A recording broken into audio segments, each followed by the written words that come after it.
Happy New Year! Hi, how is everybody? I hope you are all doing really well. Hi, Gloria. Hi, Joe. Thank you all for being here with me on New Year's Day, especially those of you who obviously were supposed to be at an in-person session yesterday. I'm really sorry that we weren't able to go ahead with that. Unfortunately, I think we're all really used to the last-minute nature of change this year. So I really appreciate any kind of stress that happened for you as well as it happened for me, and we are joyful that we're able to be here today.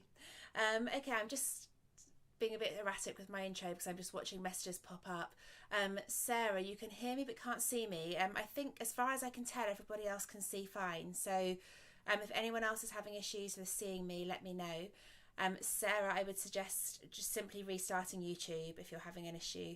It may be that you just logged on just as I was reconnecting the video. Hi Dita, Happy New Year to you. Dita, I went to Galitha Falls today and then I saw that you'd been there, I think yesterday on Instagram. It's so pretty, isn't it? So beautiful place for a wander, though really busy. I think as everybody's out and about again, aren't they, now getting their daily exercise. So all the obvious places seem hectic. I'm just going to hang on for one more moment of sort of pointless chatter at you while I just make sure that everybody can hear and see okay. So if anyone has any other issues, I suggest if you just do a quick restart now. We are on YouTube. We're not inside my own platform anymore. It was becoming too difficult with the quality of internet I have at home, so I now do just stream straight to YouTube, so there is literally nothing I can do at my end. If you are having any technical problems, my best advice is simply to restart. So I am going to give it about 10 seconds and then I will start in earnest. And if anyone is having any more technical problems, rest assured I am recording the session. It will be available at this same link on YouTube for you to watch back until the 7th of January. I can also just send you an MP4 or a video file to your Dropbox if you are having any trouble of any sort. If throughout the session you have any drops in the internet, again, my best advice is to restart. If you're having continued problem, restart your router. I will restart mine if I freeze literally at my end, but as far as I can tell, everything is running pretty good right now. So fingers crossed. Okay, let's get going. So welcome everybody. Thank you for being here. Happiest of New Year's to all of you. Welcome to 2021. And yeah, I mean, thank goodness, right? I think everyone has got this huge kind of collective sense of relief, but also I've been spending a lot of time really through the latter end of 2020 and through the sessions that we were fortunate enough to be able to hold together in person. I've really been reflecting a lot on the importance of really harvesting from this year, harvesting wisdom, learnings, experience, the hard stuff. More than ever, it's really important, I think, to be mindful of this kind of contemporary affliction of spiritual bypassing, where it's very easy to fall back onto our yoga practice, onto our meditation, our mindfulness, and use that kind of as a mask or a front for progressing forward, rather than actually taking the time to get in there and do the dark, shadowy work that we need to do to evolve. 2020 has been a shit show for most of us, there's no doubt about it, although there's been lots of amazing, positive and uplifting things on an individual level for some people. For some it has, really been the absolute worst ever year, and I've, personally got friends who've lost partners, husbands, parents to COVID, and for outcomes as a result of the pandemic this year. So I by no means take it lightly to say in some ways it's been a fantastic year, but it has been a year that's changed all of us phenomenally and given us all some really big opportunities for the harvesting of experience and the harvesting of life to carry forward. So much as I've noticed a lot this week on Instagram, on social media, which I've really tried to pull back from, but every time I log on I'm seeing a lot of hashtag death to 2020 type energy, and I think that's kind of not the great form to move forward with. We don't want to just consign this to the dustbin. It's really important to do the work, to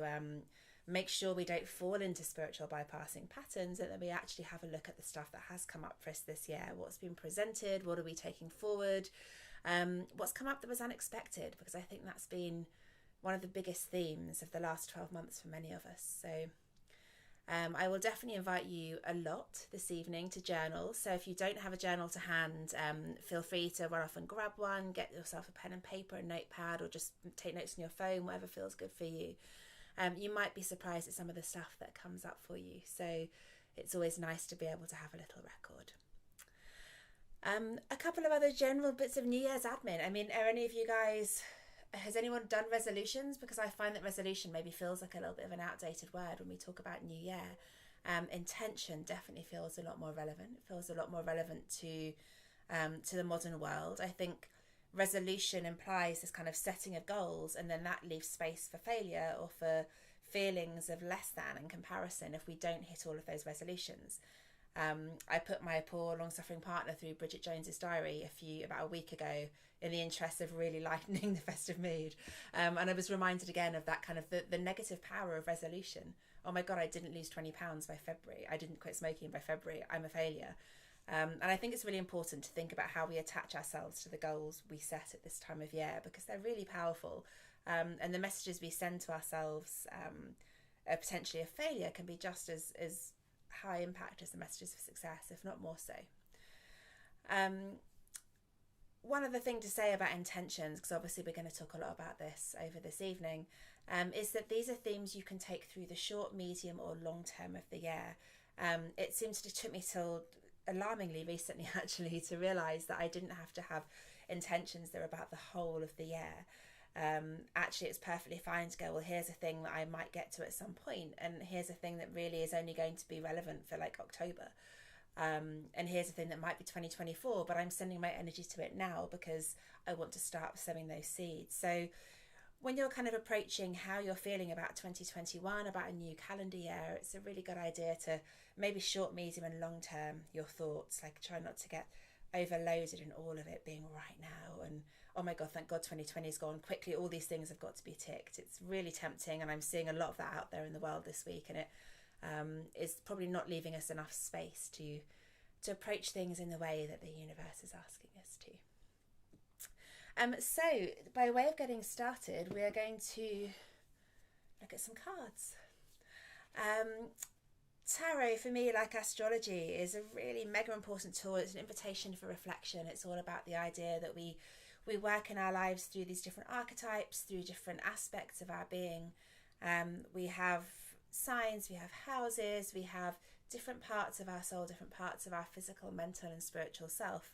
And we've been invited at every turn of the wheel, every day, every night, every astrological shift, every energetic shift, to look through these in a different way.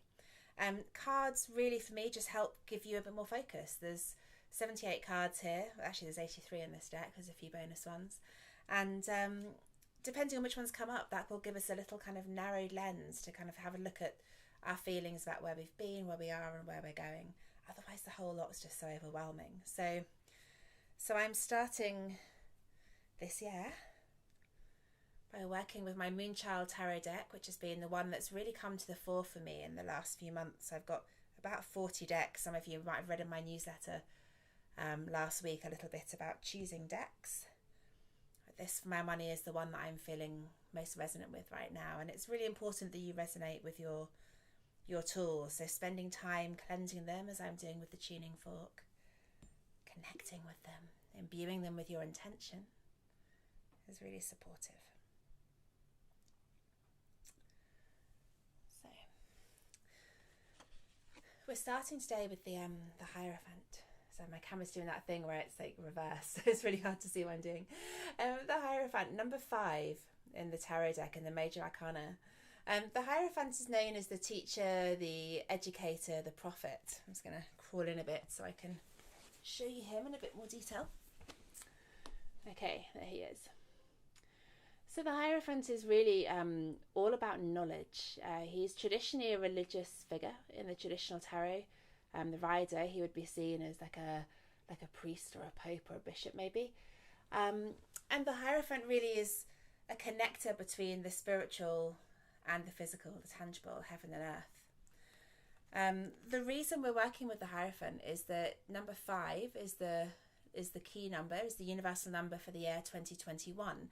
In numerology, we work simply by adding the digits together and dividing until we get a single figure. So 2 plus 0 plus 2 plus 1 is 5.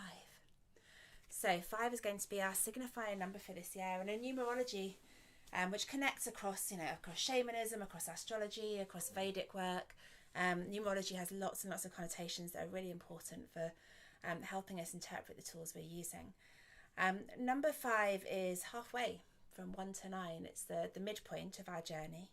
And it's usually carrying the energy of intelligence, the energy of the mind, of mental matter, of education, of learning, of intellect, of knowledge. So it's interesting that number 5 in the tarot deck, interesting or coincidence, or is there such a thing, should also carry that energy. So we're going to work with our Hierophant today. I'm trying to work out how best to do this so you can see it. I have my little grid set here, but if I move it all, it's going to take forever to put it back. So I'm just going to put it on the floor in front of me, and I will show you these cards in detail once I finish the draw. The Hierophant is also about wisdom, and I think that's a word I've been coming back to a lot as well in the reflections of this new year.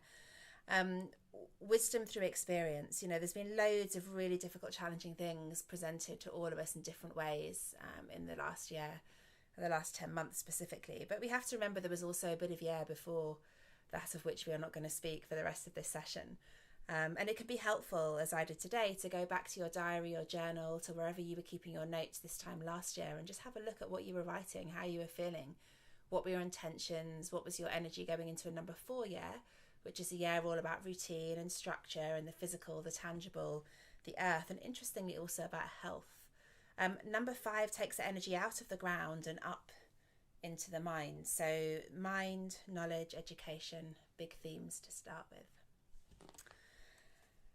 I am going to be shuffling my deck and pulling a few cards today for the group. So if you have any questions about tarot while I'm working through this, if you want to ask any details, if you want to ask about decks, or if you would like to ask a question and have a card pulled especially for that, then feel free to jump into the chat as I chat through.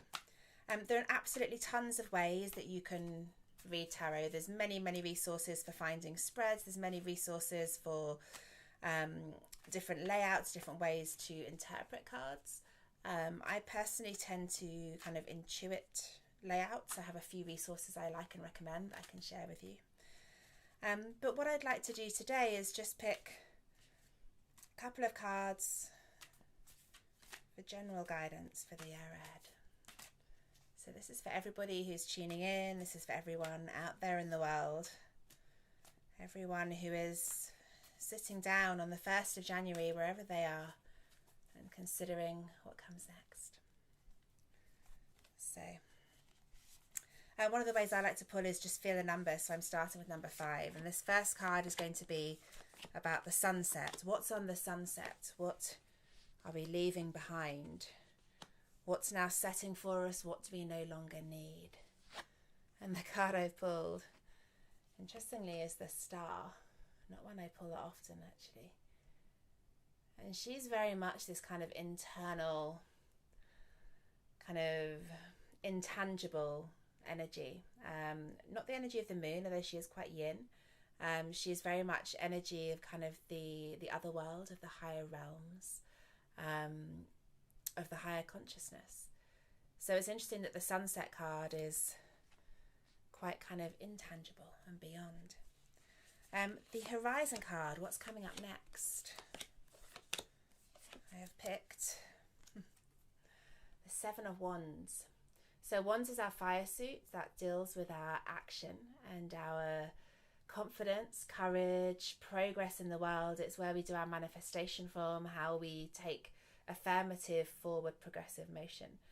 The 7 of Wands is actually a really beautiful card. It's about new horizons. So again, I love how they always tell you what you need to know. I've picked this as a horizon card. It's a card of new beginnings. It's a card of having got through a little bit of a tough journey and now you can see the future ahead. So I think that's a really beautiful fit to go alongside a journey which has maybe been quite inwards, and maybe that reflects, I think, for a lot of us, what's been a very introverted kind of internalized experience in the last year. I know I feel like I've done a lot of internal journeying up here. which hasn't necessarily come out very much, either in writing and practice, to other people, to friends. It's just all been a lot more inwards. So I feel my initial instinct looking at these is that the sunset of the star is actually, it's less about going inwards and less about the individual. And as we move to Seven of Wands, the horizon, we're looking a lot more at the collective and the group, which is consistent with the Age of Aquarius themes and the collective themes that we're coming into this year. The next card I'm going to pull is the obstacle, and then the following one will be the strength. And again, I'm just going to keep working with 5. That feels like the right number for me. So 1, 2, 3, 4. The obstacle. 2 of Swords. One of the most obstacle-laden energies of the deck. Swords is air, elementally, mental clarity, intellect, knowledge, and learned wisdom. So in keeping with some of these themes I've already touched upon tonight. The 2 of Swords, I don't know if you can see her super closely. She's looks like an extra from Game of Thrones. She's pretty tough. She's dealing with decisions. She has choices to make, 2 really clearly weighted swords, 1 in each hand. And what our 2 of Swords key or symbol is all about is about getting off the starting blocks with a new direction, with a new way of being. So this has come up as an obstacle. That doesn't mean it's negative. It just means that it's something we're going to have to redress and address as a collective. And I know lots of you guys are, like me, really feeling strongly that this year and this move into the Age of Aquarius is going to be very much about the collective taking a lot more responsibility, taking a lot more ownership of the planet and of some of the obstacles that we, perhaps humanity, has put in our own way. So I think maybe for me 2 of Swords feels like it's coming up relevant to that particular journey. Now we'll move on to the strength card. 1, 2, 3, 4. Strength. This was reversed, but I'm not going to read reversed for the purposes of this. 5 of Wands. So 5 of Wands is really interesting. This came up for me in a reading last night, actually. Again, you can probably see closely there. We have 3 women looking very much in their solidarity, like beautiful pillars. Wands, again, is our fire, action, manifesting, doing energy. 5s in tarot are the tricky ones. So if a 5 pops up, you'll normally see your reader, your conduit, kind of little intake of breath. It usually is a sign of just a little bit of challenge. The 5 of Wands is all about individual thinking, not being pulled down or distracted by other people's thoughts, not being pulled down by comparison, not being pulled off track by that which is not for you and that which is externalized. So it's interesting, this has come up as a strength card. So the strength is an individuality. This year there's a lot more focus on the collective, on group thinking, on progressing humanity as a whole, of people coming together, of sharing awareness and responsibility on socio-political, cultural subjects, on health, on well-being. But it's also really important not to lose our individual identity and that kind of rise of the collective. So strength is still in yourself. Your own strength is guiding you. And finally, we're going to pick a card for clarity. And I'm going to go for my favourite number 7. 1, 2, 3, 4, 5, 6. 10 of Wands.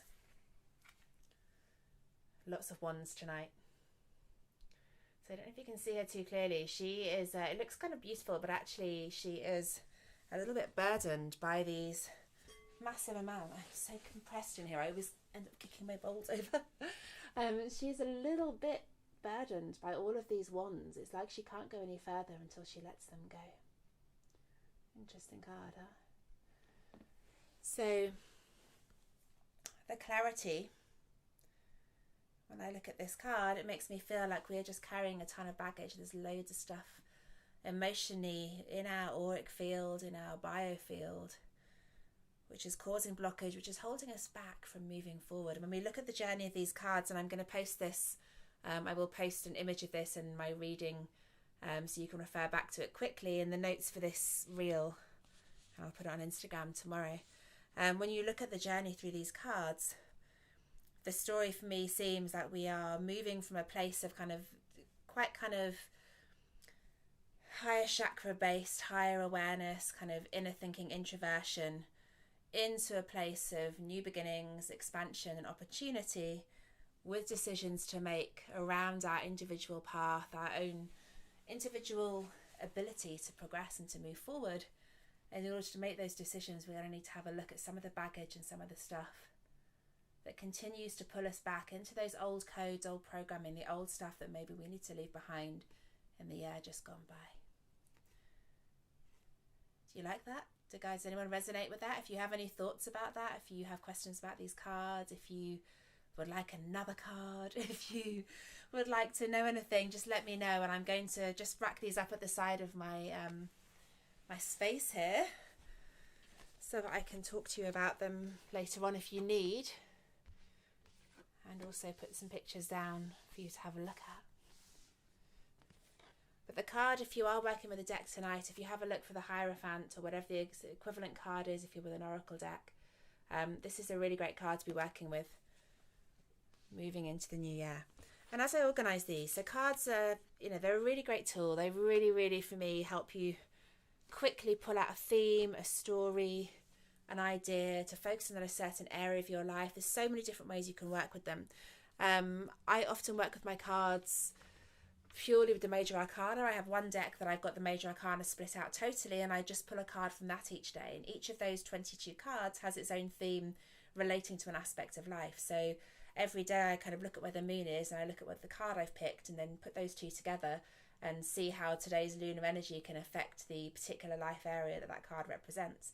And that for me is just a really good way of working through different aspects of life. Otherwise, left to my own devices, I'd probably spend all the time focused on work and how I deliver my work to the world, and I would never get round to health or well-being or family or communication or all of those other important aspects. So that's one way you can work with cards. Other ways you can work with cards can include doing a card per month, or working with kind of overarching themes. So I've got loads of lunar journals, which I love, which I can share with you if you're interested. One of the ones that I really love is Many Moons by Sarah Gottesdeer. And she recommends picking a card for yourself on the first, as close to the first day of the year as possible. So I'm actually going to do mine tomorrow, because today was just a day for me that was about this session, about outward energy. I'm going to have my day of my rituals tomorrow, and I'll be picking a card then, which will stay on my altar here for the whole year, and I will just keep coming back to it again and again every day. Once a month I'll add a new card, every moon I'll add a new card, so I keep seeing that overarching card through different filters and different aspects, and that's a really nice way as well to work with these guys. So let's put the cards aside and just have a little think about what they've told us. So I was reading today, or yesterday actually, one of my teachers, Rebecca, a wonderful shaman who I still work with for cacao, and I attend a lot of her ceremonies back in London, or now online. She had a total technical meltdown at her full moon ceremony on whatever night it was, the full moon night, the 30th, 2 nights ago. And she wrote the day after that she had been reading Brené Brown, a really fascinating American kind of mindfulness and wisdom holder. And Brené Brown has done a podcast recently, which I think is called Dare to Lead, if you want to check that out wherever you get your podcasts. And the story, or the theme that came out of this, was about the idea of success versus mastery. Rebecca was saying that when her Zoom completely crashed and she had like 300 people from all over the world on this session, and then it all just fell apart and she had to start all over again. And in fact cancelling, she's ended up doing it today. The thing that came out for her was this idea of it didn't really matter whether the thing worked or not, it was about how you deal with it, which sounds really obvious. But I'm going to just read a quote directly from her about this idea of success versus mastery, and then I'll tell you a little bit about why I'm sharing that with you. So, those that are seeking success are looking for that peak moment, the adulation and celebration of a specific action or completion of some goal or task. Those that seek mastery are dancing with life. Success and failure don't exist. There is no specific outcome. Every experience is another step on the journey to mastery. So I really like this word mastery, the idea that actually it's a good idea to strip away goals, strip away resolutions, strip away things that we can mark up as success or failure or achieved or not achieved, and actually think in terms of mastery of energy, of moving through life in a way which we may not necessarily see tangible results from, and learning to be okay with that is the part that gives us mastery. So I really like this word mastery, and that's going to be my word of the year. Much like I have a card of the year. Last year it was the High Priestess that I pulled. I'm excited already to see what I pull tomorrow. And then my word of the year was collaboration, which is interesting. I pulled that in January, way before everything happened, and it really helped me through the year when I had to rethink how to deliver these kind of sessions online, how to work with you guys, how to work on retreats out there in different parts of Cornwall and the country and the world. Collaborate became a really important word for me, and that's been a word, an anchor that I've returned to all year long. So what I'd like to invite you to do now is to have a few moments just taken on board my kind of 25-minute monologue at you. See if any of the themes from those cards that have come up are of interest, if any of them are really have stood out for you. If you want me to repeat anything, come back to me, let me know, and have a think about a word that might mean something to you. If you were working with a word of the year for 2020, now's a good time to just write it down in big capitals and just see how you feel about it. How does it make you feel? Do you feel that it's been something that has really resonated for you? Did you forget about it? Or maybe now, if you didn't have one for 2020, it might be a good time to just see if you can find a word, not that embodies the energy of the year, that embodies your energy for the year, how you've approached it. So I'm just going to give you guys a couple of moments to take a few notes while I jump in. It's such a powerful word, Dita, isn't it? I know, mastery. I'm feeling really good about that. I've been thinking the last 2 weeks or so, what's my word going to be this year? And when I read Rebecca's notes the other day, it just came up, and I thought, that's it. That's it. She's telling me what to use. Gloria, my card for the day. No, I have so many different decks. So my card of the year I do from the Major Arcana, because I want that to be a real kind of big archetypal theme. My card of the day, I just usually do 2. So I do one from the tarot and I do one from an oracle deck. So at any given time, I'm usually breaking in a new deck. I have so many. So and one of the best ways to really connect with your different decks and not just kind of learn the meanings of the card as such, but really start to understand their messaging, is to just really work with them constantly. So usually every month I'll change up and use a different deck. Card for the year, yes, I do Major Arcana, always. So that just gives me a really good kind of big theme. And as I said, you can do it. The card for the year numerologically is the same for everybody. So that is the Hierophant, number 5.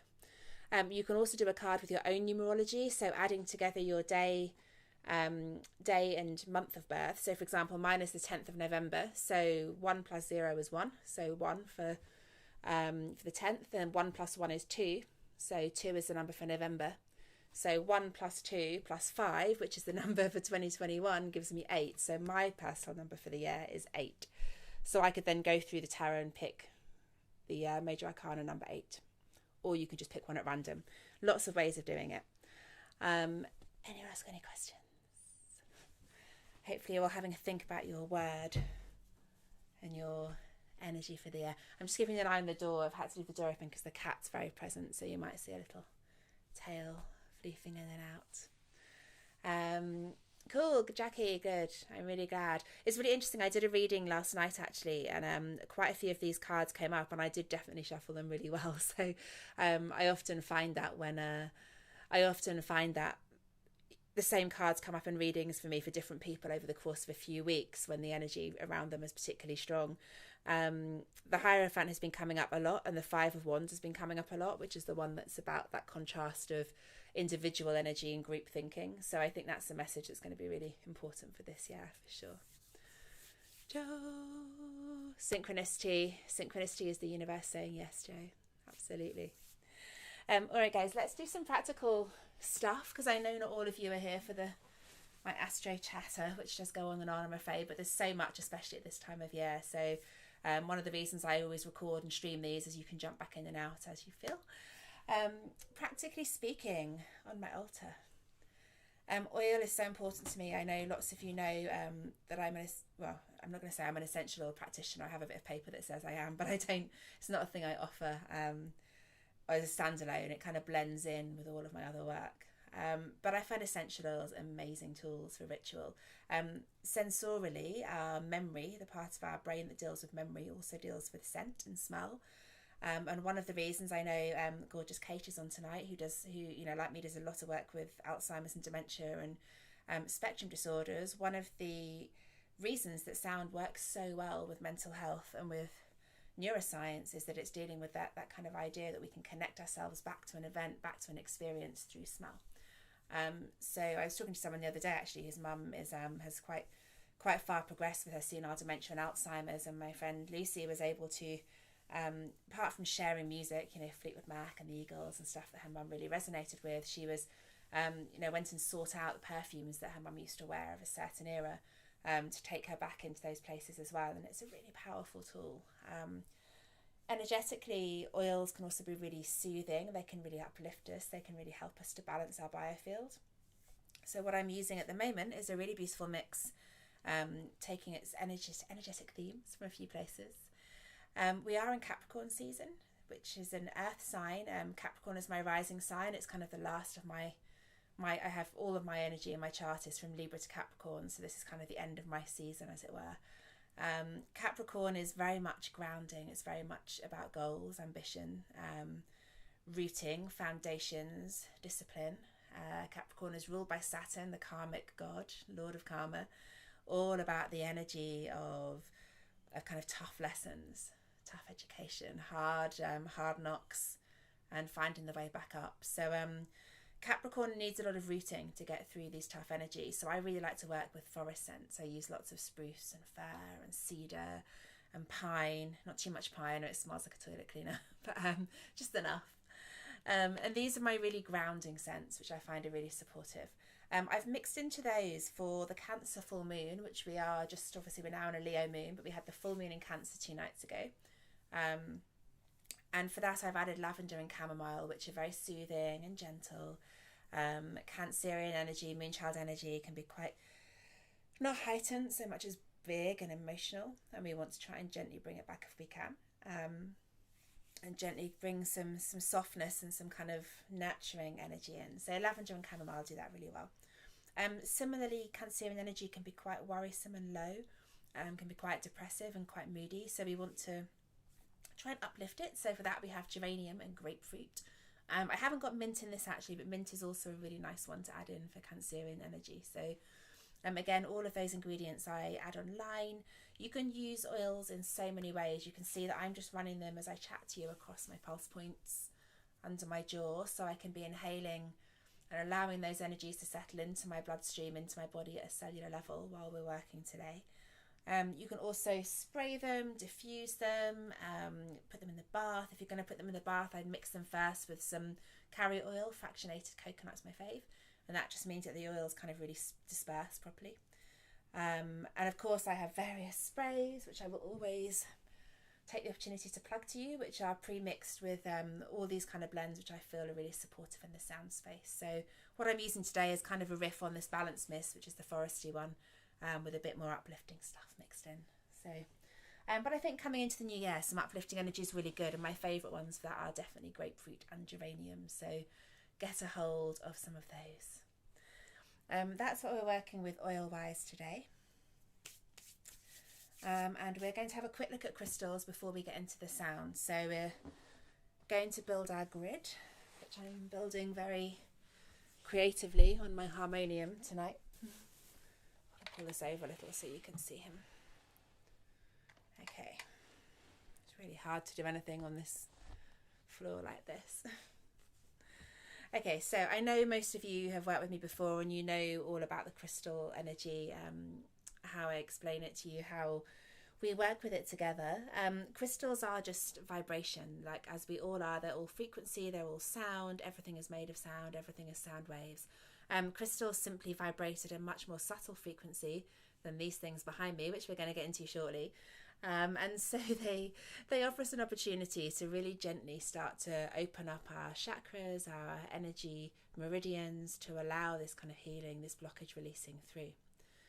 In a similar way to the cards, I really like to work with kind of almost like a baseline grid, which I set up usually every new moon. And then I keep that kind of, the core grid tends to stay the same, and then I might mix up and add in and swap in and out crystals around that. And in the same way as the cards, it's really about a theme to come back to. So I come back to my space here, which is just slightly out of shot, my little altar space.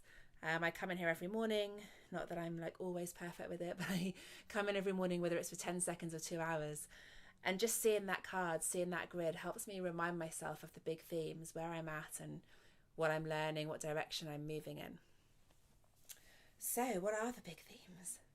As we move into a new year, I think one of the best things we can really work with is clear quartz. So clear quartz is the master healer. It's like a cosmic computer. It carries all energy, and it really allows, it holds all energy. It doesn't need cleansing, so it allows us to pick up that piece of quartz and tap back in and take back what we need at any time. So I've been working with apophyllite quartz lately. You can see in a not very good way, it's really hard to get the focus right on this stuff.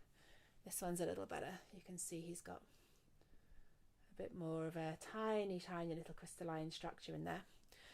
So clear quartz is, if you're new to crystals, if you don't have many, you don't need to have many, but people always look at these grids and think you need to have hundreds. I can simply give you ideas about ones which are really applicable to what you need, like a prescription almost. And I can talk to you about how to build a grid to, in the same way as the cards, in the same way as the sound, try and harness as many different aspects of energy as you need. But you can also work with other tools on your grid. So maybe photos, maybe shells from the beach, maybe little bowls. I use these a lot with sand in from certain places, or earth, or leaves, or flowers. You can use your grid kind of like an altar to work with a whole bunch of different energies. But practically speaking, clear quartz is a perfect tool as we move into 2021. It is clarifying, it is healing, it's balancing, and it's also about helping us know what we need to hold on to and what we need to let go of, which is one of the themes I think that's come up with the cards and that's coming up throughout this evening. We don't want to just kick everything to the curb. We want to know the wisdom we're going to draw from certain aspects of our experience of the last year. These guys here are some of my absolute favourites. Orange calcite, like lovely big orange pebbles. And those of you that were with me on Samhain will recognise these. Orange calcite is the stone of happy transitions. Calcites by definition are really cleansing. They are natural kind of healers. But the thing that the orange version is amazing for is like passing over, knowing what to let go, what to carry on with, how to make your transition smooth, peaceful and harmonious. So any kind of gateway energy is really well served by orange calcite. So that is one that I am going big on here with these enormous pieces. Moonstone. I love moonstone. Here's a few different colours of it. So moonstone literally does look like little pieces of moon rock. And I'm using moonstone because, as I said, we are moving through the Cancer full moon. This has been the 13th moon of 2020, the final moon. It's the energy that we're taking in lunar-wise into the new year. Cancerian energy is very sensitive. It's very kind of soft and gentle, often a little bit too soft, which is why it's hidden under his hard crab shell. But moonstone really captures these lunar energies, and I think this is a really supportive energy to take forward, because actually we all need a little bit of gentleness after what has been really quite a challenging year. Cancerian energy is also about that kind of home and stability and creation of foundation, creating the world we want to live in, creating a planet we want to live on and be part of and be proud of. So that Cancerian energy of home is also really relevant to the age of Aquarius and to our kind of eco-conscious amplification that we're really working on bringing up as a collective this year. At the centre of my grid today, I'm going to use fluorite. And I've got this pyramid. I always try and use a point at the centre of a grid. That means that when you're activating your grid, you can tap into the energy a little bit more effectively because it's been drawn to a chemical construct point. You can see this is it's a rainbow fluorite, so it's green with a little rainbowy purple through it. So fluorite is an air stone. It's all about intellect, knowledge, learning and study. So if you have exams, if you're writing a paper, fluorite is one of the best things to have with you. This one I chipped. I've had it since I was doing my A-levels. Knocked it off a table when I was studying. But fluorite is one of the very best things to enhance knowledge and learning. So coming back to our card of the year, the Hierophant, air, the energy of study, the energy of learning, the energy of knowledge. This is what the energy we're going to lead with as we move into the new year. Putting him at the centre. What else do we have? So I've got a few other bits and pieces here. Those are my kind of core crystals. So when I talk about the core ones that are not massively going to change, those are probably going to stay. In fact, those will stay on my grid basically for the whole of January. The ones that I'll be mixing in and adding round are kind of personal to me and also to how I'm feeling about the bigger energy. One of the ones I'm going to pop on there is Mossagat, which is this nice kind of green marbly. I'll show you one. They're usually quite small. Tree Mossagat. This is a really good Capricorn stone, so very good for grounding, for stabilising, for kind of feeling safe and held, which also ties into Cancerian vibes.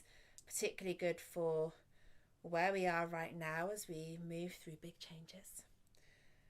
I'm also working with Amethyst, and I particularly like to use Mercury Amethyst, which is a really high vibe, quite light violet-y version.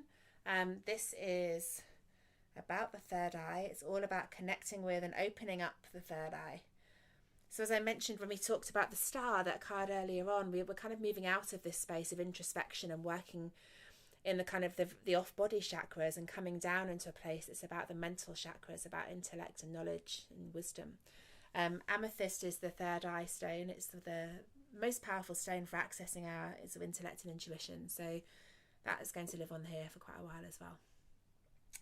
I am personally also adding some smoky quartz because it's the ultimate Capricorn energy, and it's one I feel we really need to have present as we move through these last breaths of Capricorn season.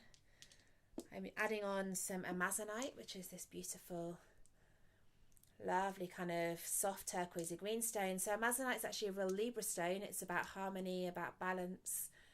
I think as we fire into a new year, one of the energies I know I'm struggling with, and that I think many of us are, is this kind of obsession and panic for doing lists and for creating manic kind of must-dos, will-dos, got to do this by the end of the first week of January, and it can feel quite overwhelming. So amazonite's really there for me as a reminder to just bring it down a bit.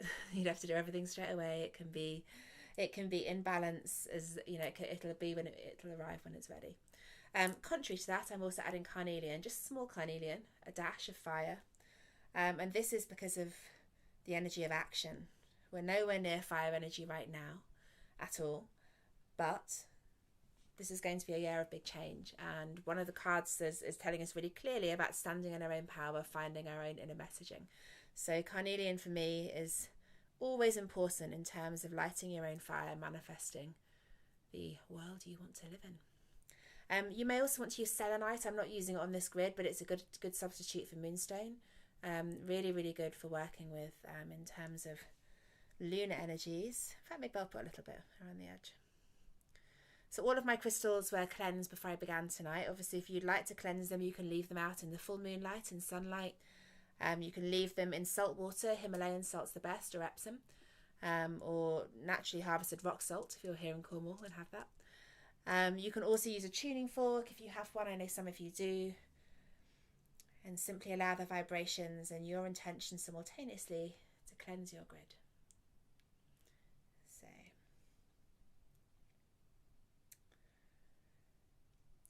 in terms of working with these guys, same as the cards, I keep the core grid in place. We'll keep adding and taking away from it, keep modifying it as full moons come and go. More fire might come in, more air might come in, the earth might fall out, it'll move around quite a lot. But I think for me, fluorite's going to be really key this year, and that's going to be at the centre of the grid. You know, certainly I feel until March or so, because although we're marking the new year, the astrological new year is not until equinox, until mid-March. So this definitely feels like the grid that for me will anchor the first quarter of 2021. I'm conscious I've been talking to you guys for ages. There's always so much to say at these sessions, and it's always harder online because I feel like I'm just chattering without questions. So if you have questions, jump in. Now's a good time. If you want to ask about any crystals, if you have anything you want to particularly connect with, if there's a crystal, if there's something you want a recommendation for, now's a good time, or you can always ask me afterwards. And we're going to move from crystals in rock form to crystals in bowl form. And we're going to move into a little meditation with the crystal bowls in just a moment. So if you need to write anything down, if you would like to come back to your intention, if you've had some more insights in the last 20 minutes or so about your word of the year, your card of the year, and perhaps you might want to come to those now.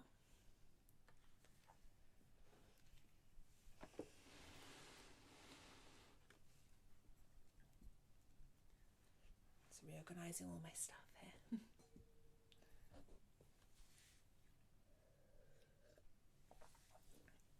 So again, for those that aren't normally on sessions with me, we normally have about an hour and a half together for Soundscape. So I did put 2 hours in tonight, knowing that there was a lot of content around New Year grids and so on.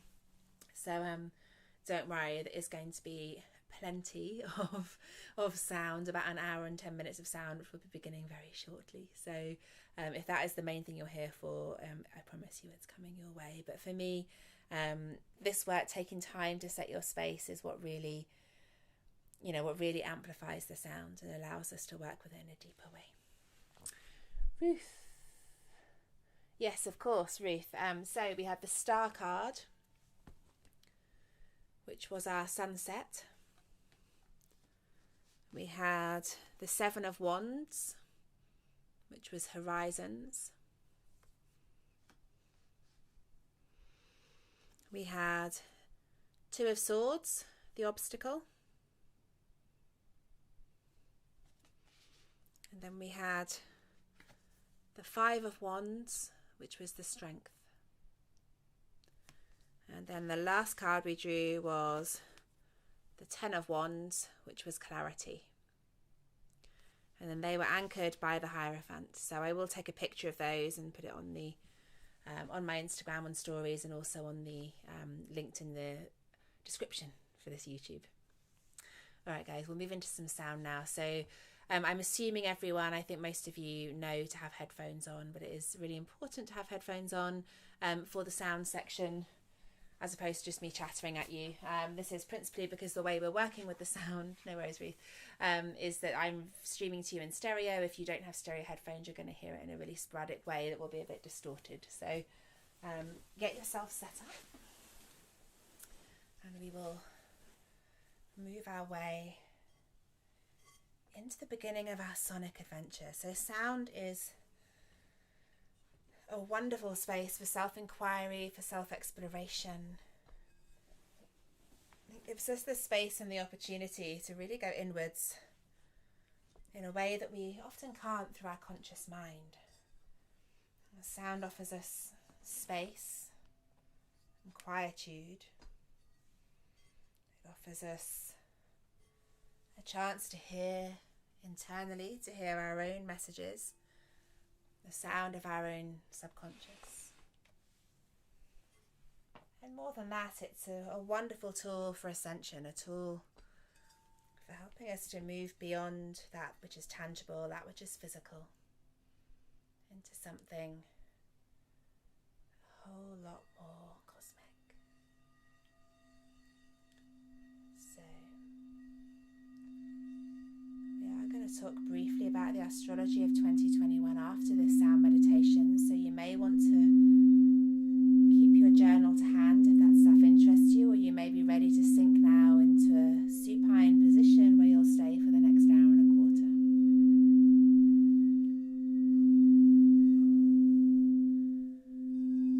So as we welcome in the new year, we are welcoming with it opportunity, horizons, intentions, ideas, dreams and visions. We're doing some letting go. But I would say that harvesting is what we're really trying to work with as we move out of the air that was now departing and into the air pulling into the station. So using the way we drew our cards as an inspiration, begin by inviting the concept of sunset into your mind, into your third eye.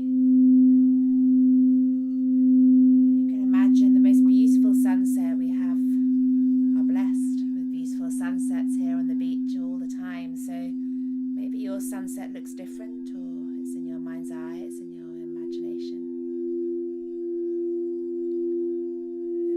as your sun sets, and see if you can clearly visualize what's sunsetting for you as we move into 2021. What's no longer going to be necessary? Which energies have been expended? What's already shared the entirety of its wisdom? What do we no longer need to tap into? Maybe certain behaviors or ideologies. Maybe relationships, people, jobs. Their wisdom has been shared. Their sun is setting.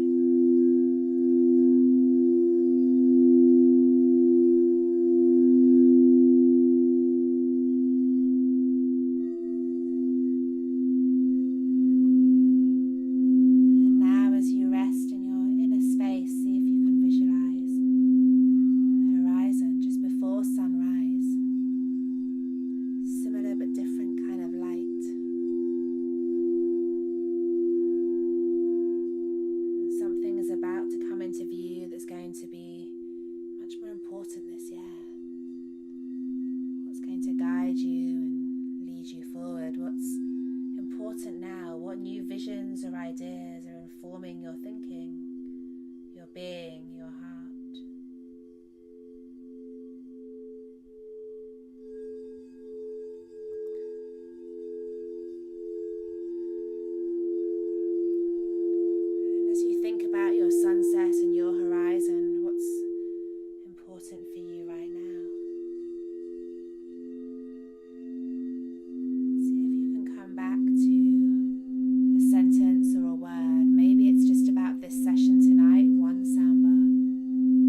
back into your conscious mind if you've softened away from it. Seeking images, messages, insights, noticing if perhaps where there may not have been an intention or a word, maybe one is now clear or signposted. And taking a few moments to write something down if it feels good for you to do so. If you are ready to dive deep into the sounds and you don't want to move or sit up again, then by all means stay exactly where you are. One of the reasons I like to work on YouTube for these is that there's no compulsion for you guys to do anything I'm telling you to at all. You can sit and watch or take notes or lie down and listen and just tune out of anything I'm saying and wait for the gongs. It's up to you guys. So the last kind of section of energy work and reading that I had to share with you before we move into the main sound bath, and this will just be a few minutes because I am actually over time for sure, even though I always intend not to be. I will tell you about the astrology of 2021 a little bit while I'm just moving my grid out of the way here so that I can play for you a little bit easier.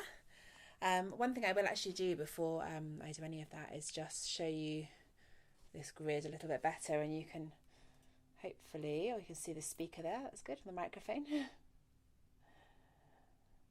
So you can just about see here on top of the harmonium the nature of the grid. I'll move my incense out the way so you can see better. And grids can be quite cluttered. They're not necessarily about being super pretty. I mean, they can be, and you can dress them obviously with further kind of aspects of talismans and imagery, photographs, flowers, incense. But this is really about creating a really potent kind of vortex of energy. I like to work with this with Reiki energy, so I'm turning the grid on using my Reiki channel so that as I'm playing, I'm working with the energy I've created here with these combinations of crystals specifically, so that I can share these with you guys through the sound this evening. So once again, if anyone does have any questions about the crystals I'm using, now's a really good time. And we'll talk a bit about, I mentioned lots of Cancerian and Capricorn energy here. What we've also got lots of as we move into 2021 is Saturn energy, the ruler of Capricorn. I'm sure none of you can have failed to miss the Great Conjunction over solstice, even though we were not blessed with clear skies, unfortunately, in the southwest. We had a beautiful view of it the few days before as Jupiter and Saturn were coming in, but the actual main event, unfortunately, was obscured by cloud. However, that energy is carrying on throughout 2021. It's by no means a one-time only. So that energy really is, as lots of people feel, is the kind of, for me, the doorway into the age of Aquarius. We're moving into a period that's much more about the collective, about humanitarianism, about using our intellect, our mind. Aquarius, the air sign, is ruled, as is Gemini, by this kind of energy, which is all about knowledge, learned information. There we go, you can see the gongs a bit better here. So this energy will continue. Jupiter and Saturn energy will continue throughout 2021. It will continue to lead us towards this Aquarian kind of lift off. We have got a stellium of planets in Aquarius in mid-February, which means that we're going to have a particularly potent time for this energy that the Great Conjunction has opened up for us. So watch out for that one. We have also got a big Mercury retrograde theme this year. Mercury, again, the planet of communication, the mind, the intellect, ruler of the air signs, ruler of Gemini, is going to be retrograde in all of the air signs this year. So again, this theme of mental clarity, of intellect, of study, of knowledge, of learned wisdom just keeps coming back for us, whether in the tarot, in the crystals, in astrology and numerology. It's coming up in shamanic practice, in the pagan tradition. These themes are just popping up everywhere. So Mercury retrograde, the next one is the end of January, the 30th, about a month away. And we'll have one at the end of May and again at the end of September.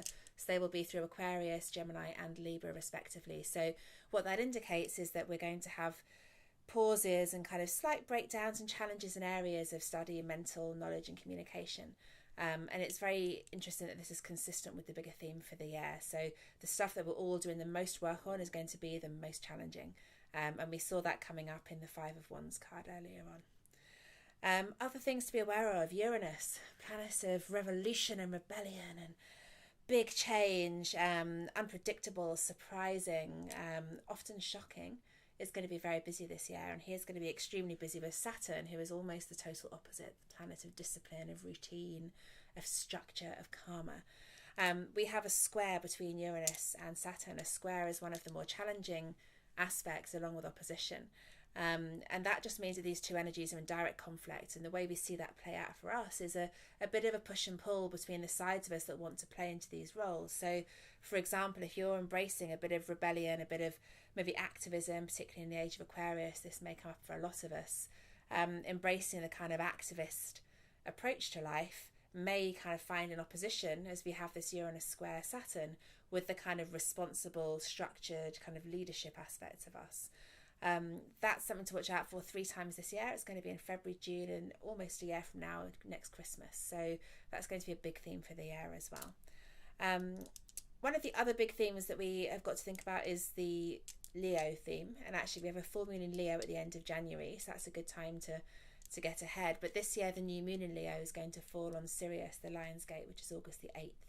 So if we have any big cats amongst the group tonight, then particularly for anyone with a Leo sun or a Leo rising, this is going to be a really particularly powerful year and a really important time for all of us to work on our Leo and kind of 5th house codes of leadership and confidence and courage. This will be really big in the summer. So for me, it does feel like the first part of the calendar year is our kind of cleanse and reset. The second part is very much about kind of stepping into your own independent kind of strength and growth.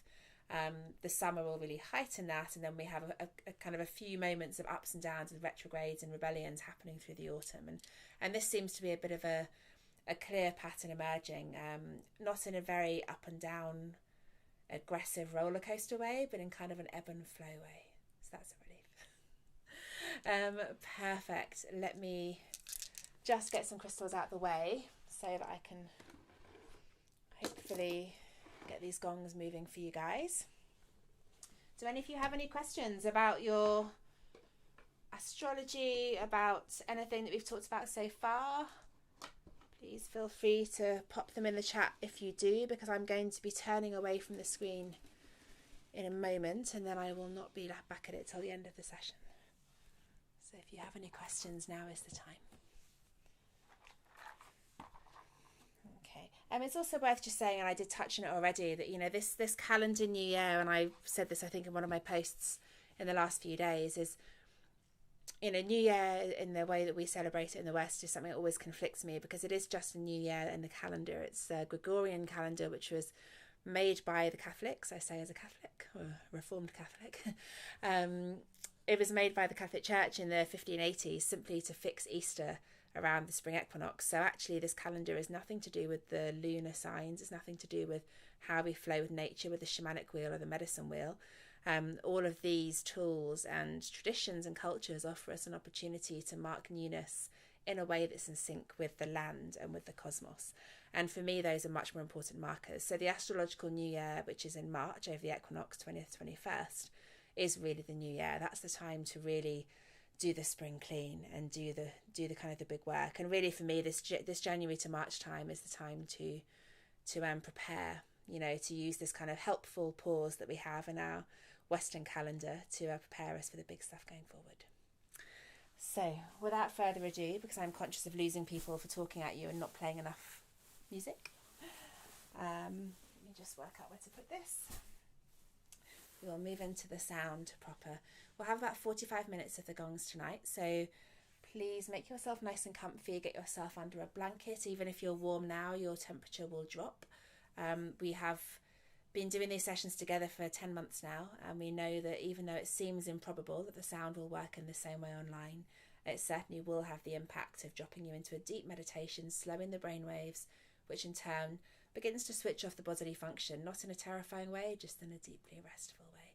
What that means is that your body will get cold, you may get really heavy.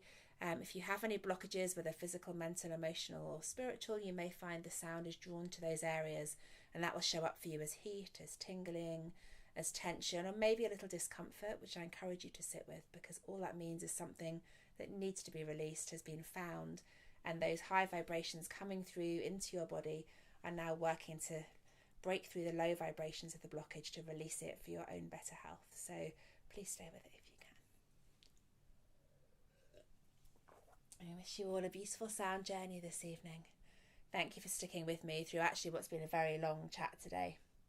I'm sorry, I never quite mean to be as long as I always am on these things. It's much harder when I'm on a screen and I haven't got anyone looking over my head at the clock. So thank you for your patience. I hope you've enjoyed the insights and banked some questions going forward. We will move into the sounds and I will see you on the other side.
find yourself floating out there in space,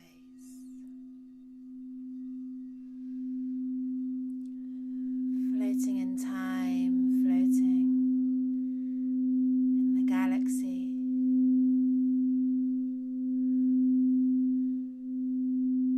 And as you float, you become aware that you're floating in water.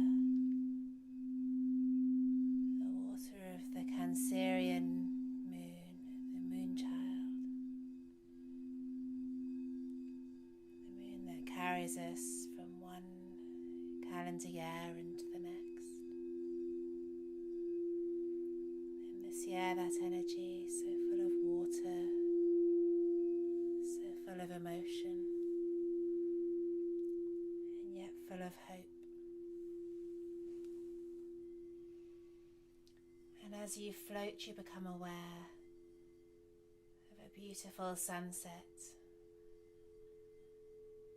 not far from you, just in your space, in your world, and you're observing it, and the colours are orange and gold and peach and lemon, and that lilac-y shade that comes in just before astronomical twilight.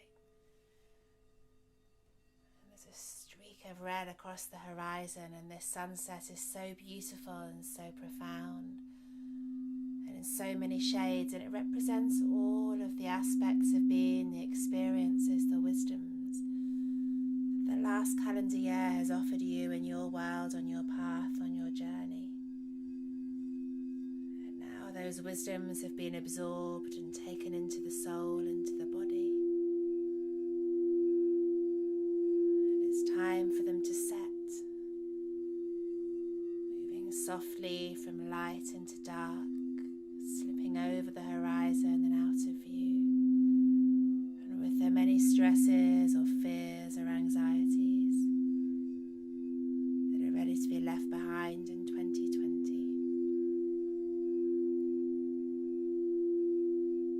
And as you find yourself in darkness,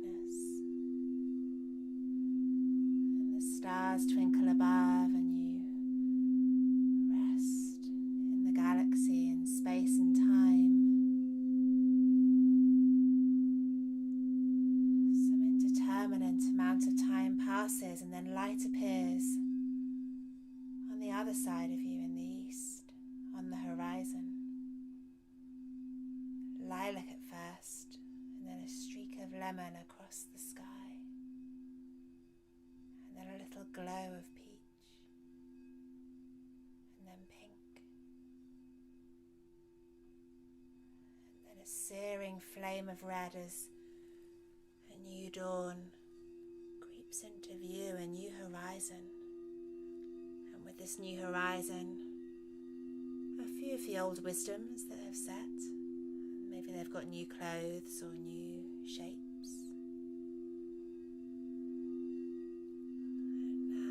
Horizon is broadening and lightening, and the sun's beginning to rise on a new chapter, a new day.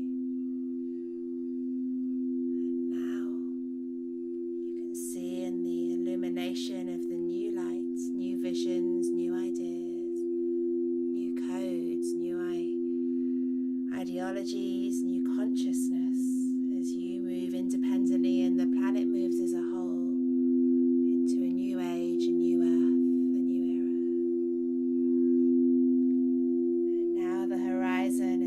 And the light is rising, and you know exactly what you'll be taking forward and what you'll be leaving behind.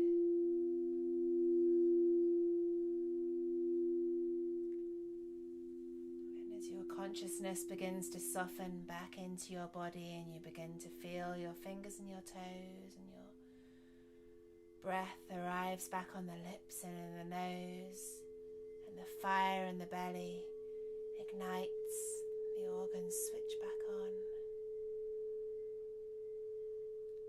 You find your gratitude for your journey, your experience, the learnings, the lessons and wisdom of your own deeper and higher consciousness, and all of those of the year gone by. harvested, observed, stored. And you know that all the world is frequency, all the world is sound.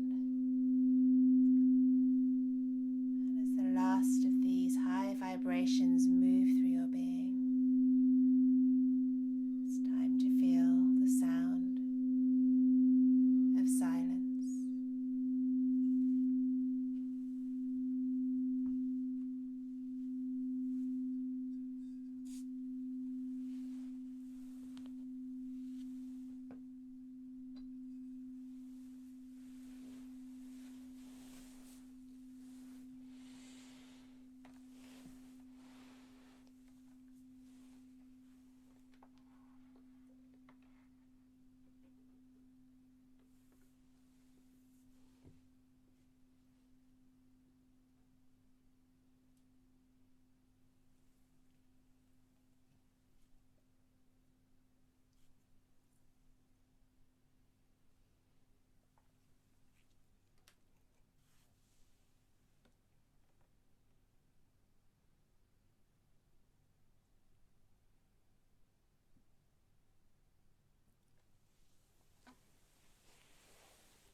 Your fingers and your toes gently at first.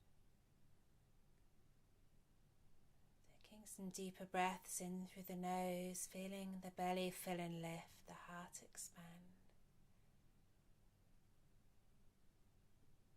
Maybe allowing the head to drop softly side to side and ground the feet, allow the pelvis to sink into the earth, begin to reconnect with the physical element.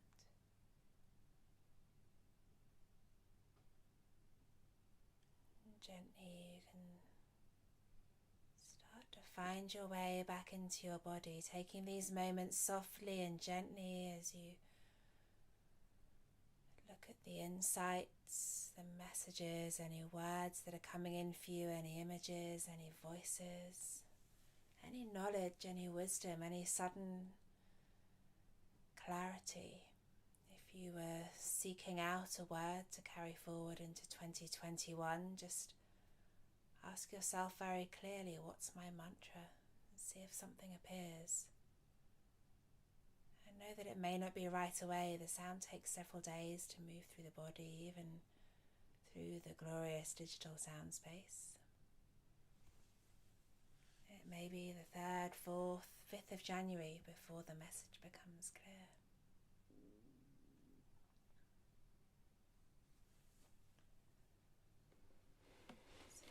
time to reach for your journal, to connect with whatever tools resonate for you. I always quite like to reach for Reiki mist or essential oil if that was something you resonated with. Just something to help you ground back into your physical body. We like to use Agua de Florida in shamanic practice, or perhaps if your incense has gone out or a scented candle, you can invite some earthly, tangible scent into your body, switching all the senses back on.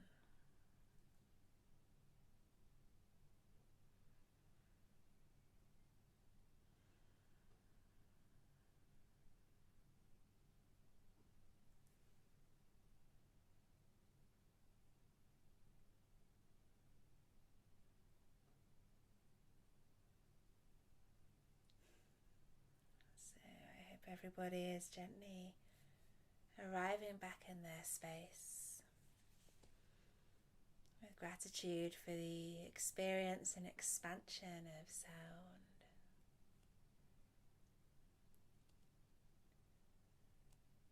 Those of you that practice with me in person will know it's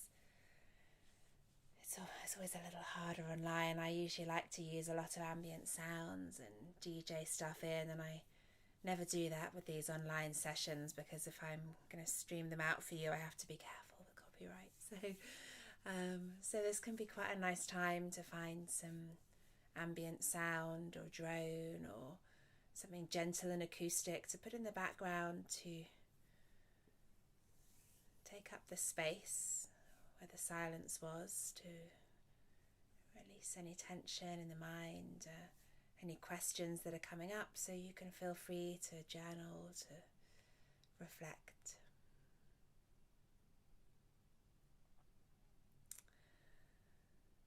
So, as always, some people are ready to reconnect in a hurry, to leap up and ask questions or share something. Some people simply want to switch off and chill out and stay where they are, or slip away quietly into their own practice. So whatever your truth is, that's your truth, and you should honour it. I will be on here for a little longer if anyone would like to ask questions. I know I poured a lot of content at you in the first hour, in the workshop hour today, so if you have questions about cards or crystals, feel free to drop them here. If you would like to contact me directly, you can message me privately. I know everyone has my email address, so feel free to ask your questions if you would like to.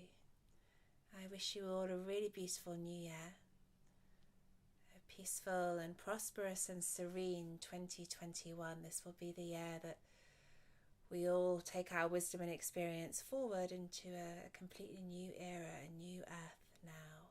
And it's a powerful, potent time for this work, for spiritual work, for energy work, to really assist us on our journey. So I really hope that you will find sound a tool that will continue to support you through this year. And I look forward to sharing this space with you once again. Thank you all for your energy, and do check back to the notes for this video tomorrow. I will post images of the cards, of the crystals, and a bit of detail of what I've used in case you need to check back. And I look forward to seeing you soon. Happy New Year, everyone. Namaste.